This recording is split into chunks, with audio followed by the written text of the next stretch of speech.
บรรยากาศบุญออกพรรษาปีนี้คึกคักก้อนปีกายนี่ละ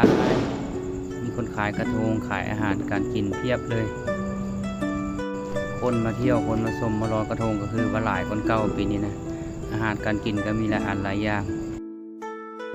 บรรยากาศปีนี้ก็ถือว่าคึกคักกว่าแต่ละปีพาลูกๆหลานๆมาเลาะมาซื้อธูปซื้อเทียนแล้วก็ไหว้ขอพรนำเจ้าแม่คงคาบางเทือเพิ่นประทานพรให้บ่ หลังจากย่างล้อบนบรรยากาศรอบๆแล้วก็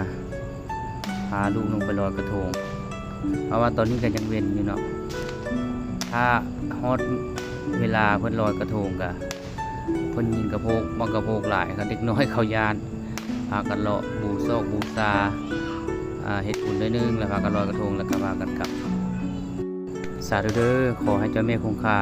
ประทานพรให้ถึงเลข6 ตัวนะเพิ่นแน่